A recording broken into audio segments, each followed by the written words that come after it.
All right. Welcome once again to our Flappy bed creation on Scratch, and I remain your ever joyous facilitator, Sakawaka, spelled Sakawaka, Sakawaka. And just as I promised in the previous video, that in this video, I'll be showing you how to switch to your game over. That is, if this parrot and the building should collide, if they should touch each other, then it should be game over. It should be game over. And that is exactly what we'll be doing in this video.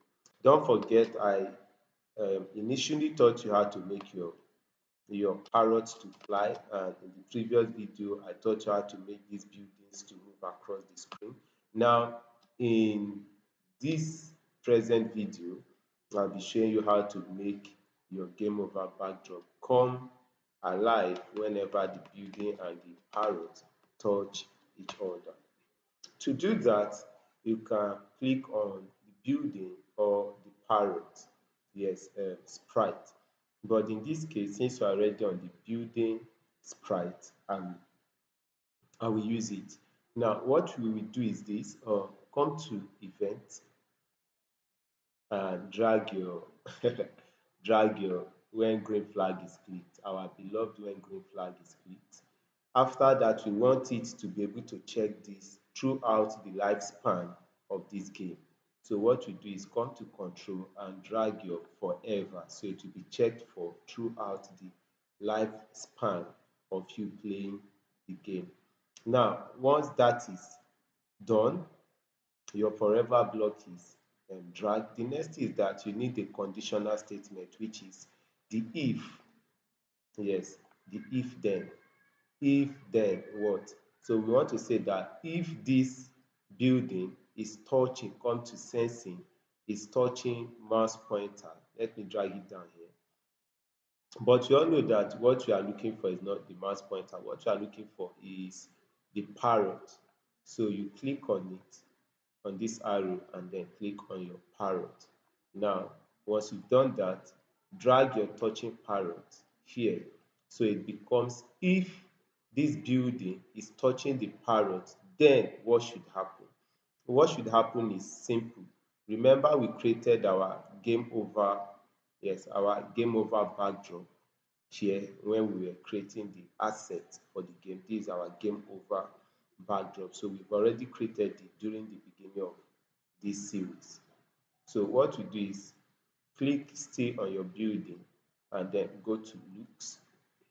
We want if this block buildings touches the parrot, then it should switch backdrop. There are so many things that can be switched to, but we want it to switch to game over. So you drag this here. So we are saying if this building is touching the parrot, then switch backdrop to what? Game over. Let's see if this thing will work for our game over. Yes, I'm flying. I'm flying. Oops. Now you see it, immediately the bed and the building collide. The game over backdrop comes to life. Yes, you see that, right? Now if you notice something, right, which I did in one of my videos, I did this also. If you notice closely, you will see that though the game over is here, but the buildings are still showing. The parrot is still here. And this cloud, what is this cloud doing here? What is it doing?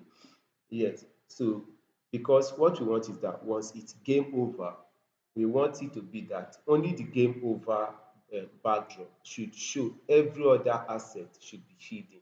And that is what I'll be showing you how to do in our next video. Yes, in our next video, I'll be showing you how to hide these other things that are displaying on the screen.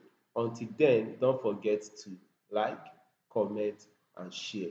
And I remain your ever joyous facilitator, Sakawaka.